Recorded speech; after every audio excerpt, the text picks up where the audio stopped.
On to our next talk. As CTOs, especially when you get like the top job, we often get obsessed by our own label. And if you look in the CTO Craft Slack or in our coaching sessions in our circles, a lot of people are considering what does it mean to be a CTO to them.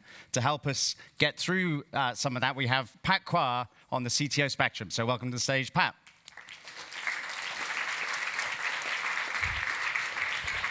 Thank you. Hi, good morning. Out of curiosity, how many of you are CTOs today? Great. And how many are maybe looking to be a CTO at some point? OK, good. So the goal of this is to maybe for some of you who are CTOs to understand a question that often comes up in a lot of coaching sessions I have, which is, what should I be doing? And for a lot of you who are maybe thinking about stepping into the CTO role, I think a lot of people think, well, there is this one type of CTO. But I want to help you understand there are different sort of flavors and shapes of being a CTO. My name is Patrick Qua, and I'm founder of the Tech Lead Academy, where I do training, so typically for tech leads or engineering managers. And I also do one-to-one coaching, typically with the top tech decision maker like CTOs or VPs at engineering. And as I mentioned, one of the topics that comes up in a lot of the coaching conversations I have is like, what should I be doing? I think one of the struggles that every CTO has is thinking about, well, my boss is a CEO. They don't really know what I do, right? And you kind of, as a CTO, need to work out what you're going to be doing. And that can be really hard and challenging. And so I want to give you a couple of ideas about what that means. I've been working in tech for about 25 years. I've also been a CTO as well. And yeah, it's some of the topics that I like talking about, such as evolutionary architecture, technical leadership, and retrospectives. But today, some of the things I want to cover is effectively understanding, firstly, what is this CTO role and where does it come from? Because to understand what you should be doing, we need to understand what's the purpose of this title, which wasn't there 20, 25 years ago. Then I want to talk about some of the archetypes that I think are really relevant, particularly for the European market, particularly here in Berlin or surrounding areas as well. And then also want to sort of cover some of the things that it means for you, either if you're an existing CTO or if you're considering to step into these roles. So let's first talk about this, the CTO. It's like the worstly named title, right? It's similar when I talk to people who are like an engineering manager. It's like, what should I be doing? The scope is very varied. Obviously, it means Chief Technology Officer. But many years ago, so a long, long time ago, we never used to have this title. Right? One of the titles that we used to have, maybe, if you're lucky, at a leadership level, was this idea of a CIO, Chief Information Officer. And if you think back in the 1980s, we weren't really digital, right? Maybe some companies were lucky to have some computers. Most of them were probably with dot matrix printers and reams of paper, right? A lot of the idea there was about managing information flow, but a lot of things were very manual. But of course, over time, we ended up with things like personal computing, where everyone could have a computer. We ended up with things like the internet, where those computers were interconnected with everything. And today, we have things like cloud, where we can virtualize computers and then carry them around with our phones today. And so as technology has evolved, so has the importance of thinking about technology within the business context. And this was probably summarized by this famous article about why software is eating the world, written by Mark Anderson from one of the famous venture capital firms. And so at some point, the CTO role started to appear more and more on executive on boards because we realized that technology was a chief influencer in the success of how product companies worked. And so this is one of the reasons why there needed to be a representation. You often hear this term, a seat at the table. Now, if you're a technology company, if there's no person representing technology, then it's very hard to maybe have the right influence on a business. And so we've gone through a lot of shifts. We've moved from IT to technology. We've moved from projects to products, where we're continuously evolving those products that we have. We've moved away from waterfall to continuously evolving those products. And we've sort of moved also starting to move from this division of product and tech to really thinking that a lot of the products that we have are tech products. A lot of them are very digital. In fact, most products these days are just digital in that there is no physical imprint of the things that we're having. That's not true, and I will also come back to a couple of examples that influence perhaps some of the archetypes. And so today, CTOs for most companies are an essential part of that role, considering the impact that technology has. And so this is one of the reasons why we have this role represented at the executive level. But interestingly, the shape of a CTO is influenced by where a business is at. And so to understand what you should be doing if you're a CTO, or what you might be doing if you're considering being a CTO, you also need to understand the nature of the business that you're working in. And so these archetypes are common shapes that I've seen at different sizes and scales and different contexts that help you understand, perhaps answering that question of what you should be doing as a CTO. So we've understood a little bit about this background of this title. Let's talk about some of the archetypes that I think some of you might resonate with or might be interesting for some of you here today. Now, a lot of you might be working in a startup. How many of you are in a startup? Right, lots of you.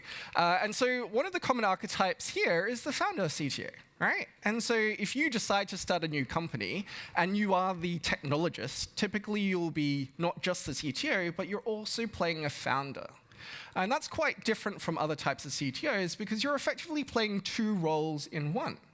And this can be really challenging, particularly talking to founder CTOs versus other CTOs who join a company, you end up sort of having sort of two identities, right? Because as a founder, you have this connection to the business. It's your baby. You often have to deal with investors. Often you're the person who maybe came up with the idea for the product or the business that you're running. And so you have an inherent interest in sort of driving and shaping how the business works, which is quite different from maybe other types of CTOs. Because you might be doing things like funding rounds or trying to do some investment management, your sort of time is also going to be sliced across some of these activities.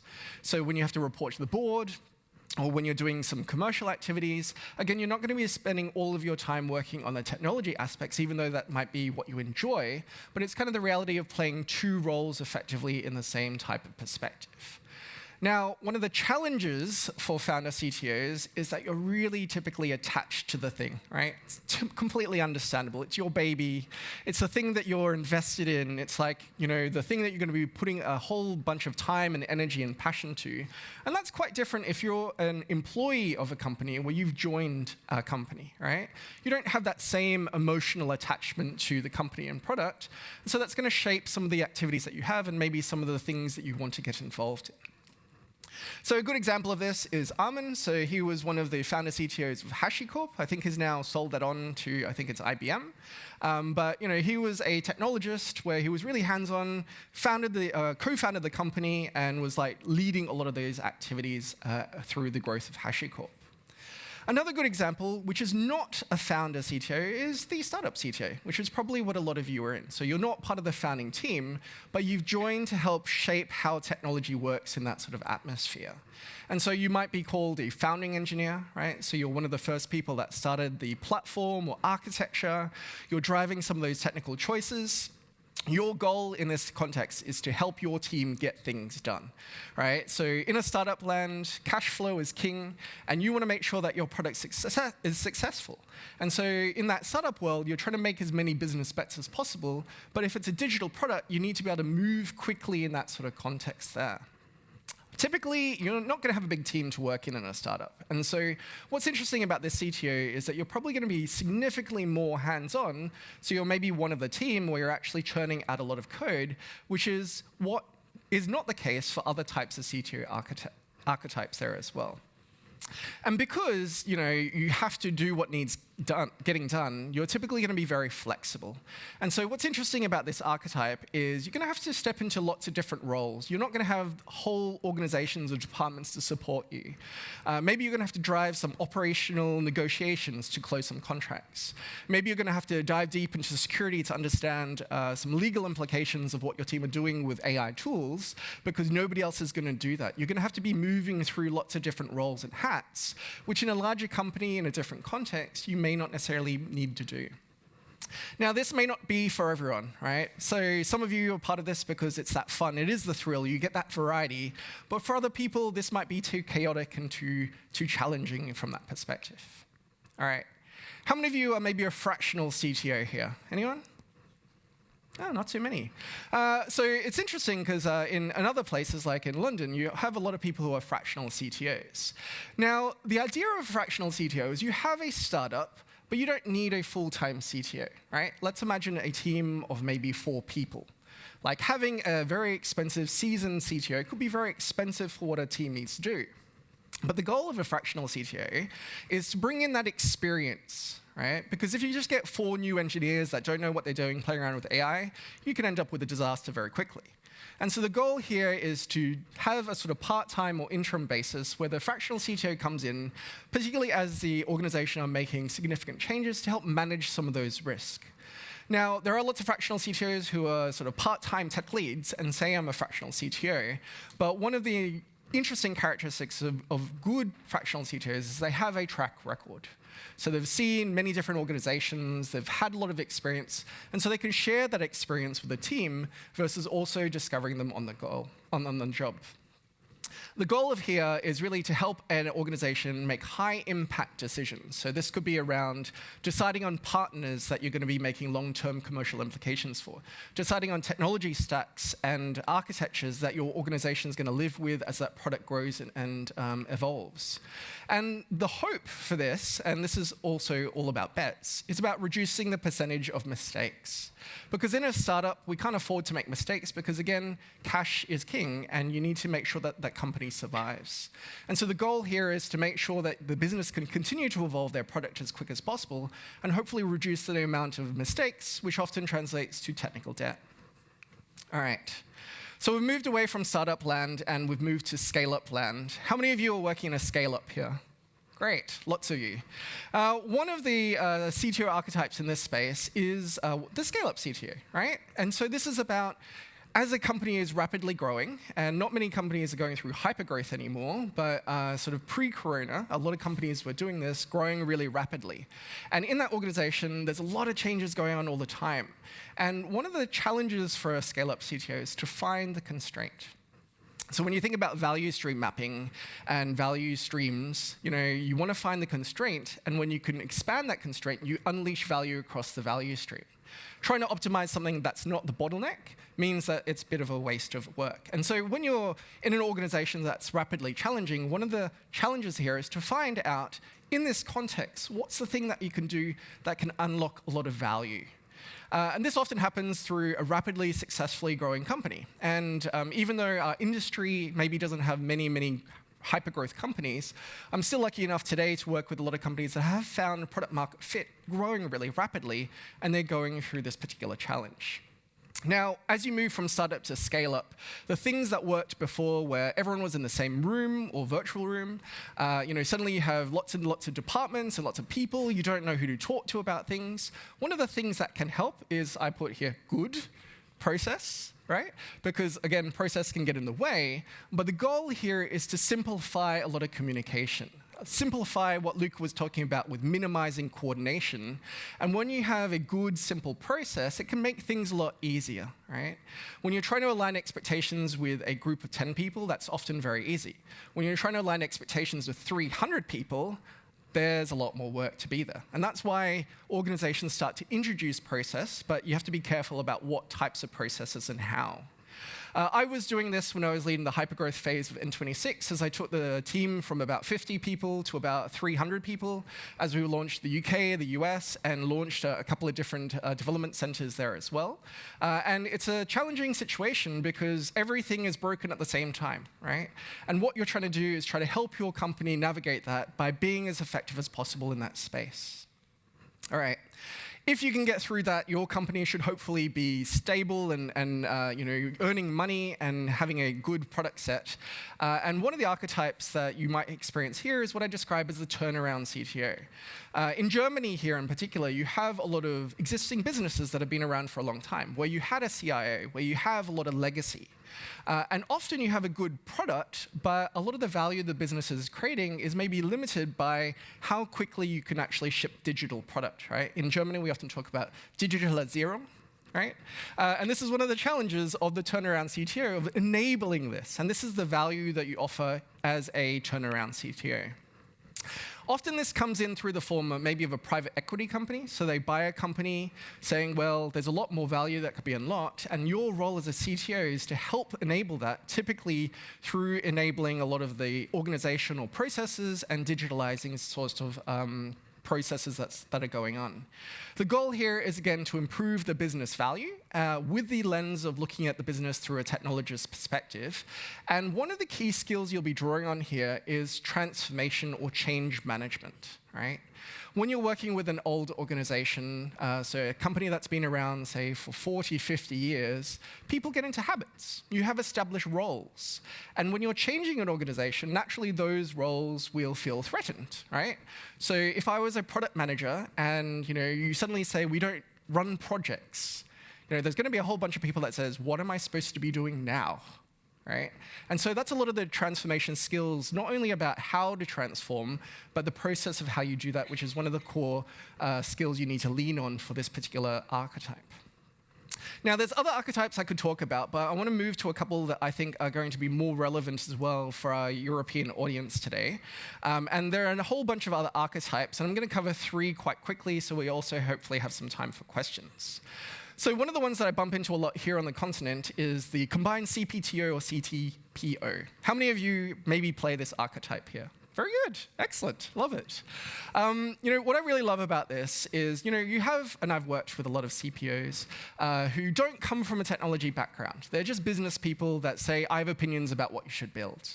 But one of the challenges between this, when you have a CPO who doesn't understand digital product and a CTO, is you often get the conflict between these two organizations. That conflict typically escalates, and the CEO often has to be the mediator about how to resolve some of those decisions. So many organizations solve this by saying, okay, we have one person that is responsible for both product and technology, and they work with the commercial or the business side to make sure things run. And so this helps to resolve this product and tech tension between 2 different organizations and departments. But it does mean as a CPTO or CTPO, you have greater scope of responsibility, right? So it's not just about leading architecture, technology, tech debt. You're also driving the product roadmap. You're also working with commercial. You're working with marketing on launching new products and doing various aspects there. And one of the benefits here is you get to run processes the way that you can optimize for a digital product. Right? And so this is a really great opportunity, and I see this a lot here in European space. So it's a really nice archetype. Good example, and I don't know if Matthias is here, but Matthias will be speaking later today. I think he's moved on now, but he was CTPO for Enter, so you should talk to him about his experiences if you see him later today. One of the other archetypes I want to talk about is a field CTO. I don't really hear a lot about them here in Europe, but I hear a lot in America, and maybe some of the products that you have relate to this.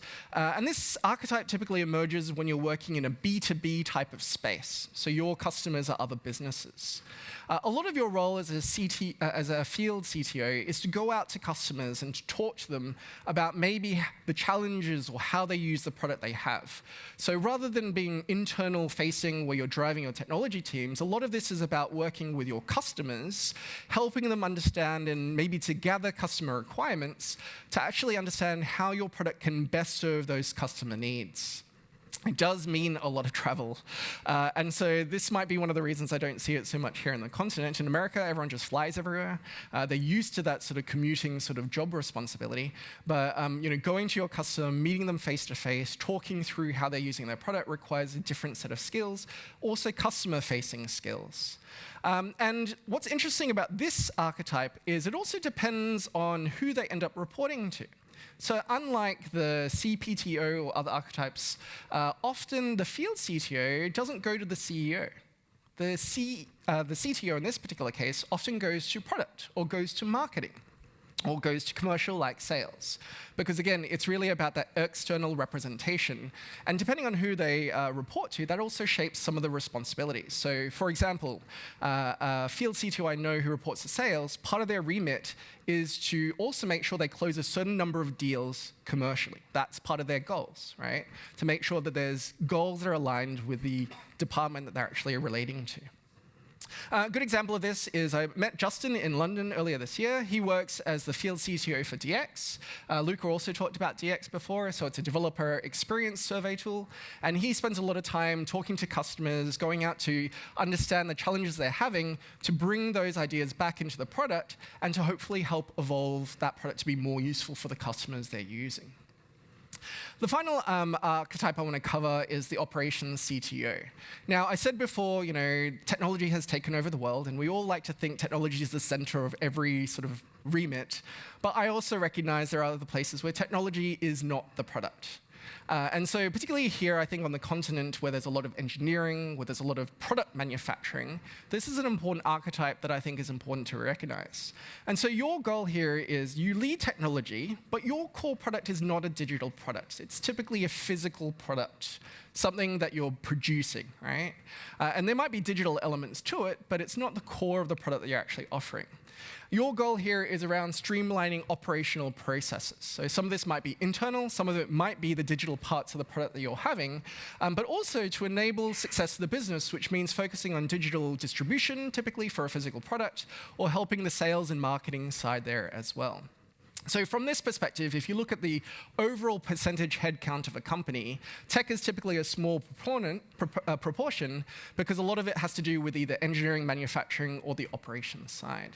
And the example I want to give you here is Patrick Fanazia. So some of you might know AirUp. In Europe, it's like one of these bottles that you can drink water. It gives a flavor to the water without actually adding calories. And my good friend Patrick is the CTO for this organization. And I think his organization's not very large. It's like maybe 30 people in the technology space. The whole company is much, much larger with several hundred people, right? And so from this perspective, it's not a tech product, it's a physical bottle.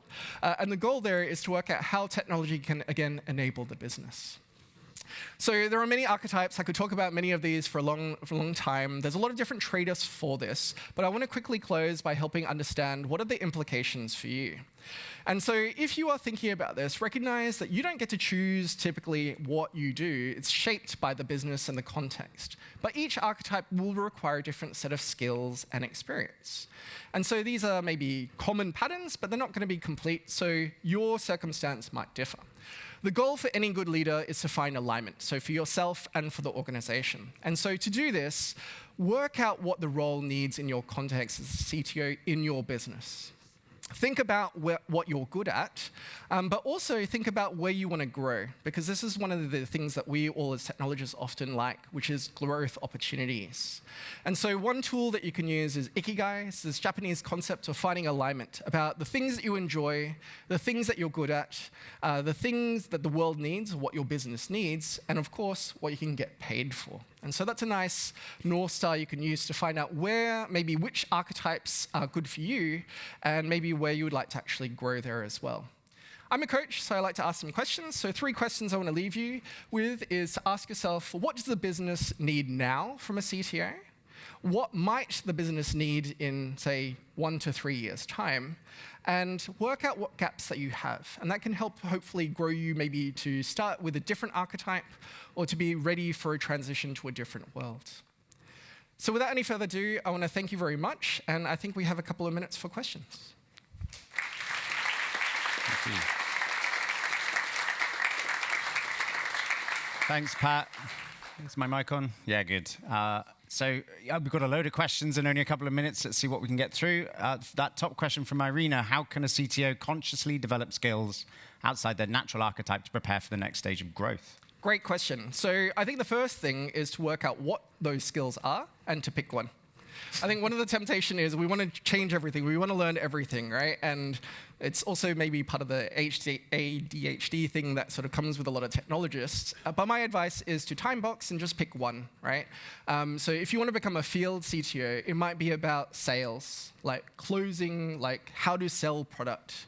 If you want to become a, say, product CPTO type person, maybe you want to study product management or pick a particular skill there about thinking about, what is a product and what makes a good product a commercially viable product. And so depending on what archetype that you have, I would say prioritize one skill. Typically, the great thing is most businesses have people who have a lot of those skills there, and so you can maybe find people who can mentor you. So for instance, if you're in an existing business, you want to become better at sales, go talk to your chief sales or commercial officer, right? Find out, get their advice, get them to mentor you, and then you can grow in that particular area. But the first thing, which is always hard, is picking one particular skill. So we have a question here about showing a slide again. Maybe after the session, you could follow up with Pat. Next question, how can fractional CTOs deal with context switching while working for multiple clients? So one approach that I've definitely seen with some people is to have time slice days, right? So as a fractional CTO, you might do it on weeks. It depends on how you approach your clients.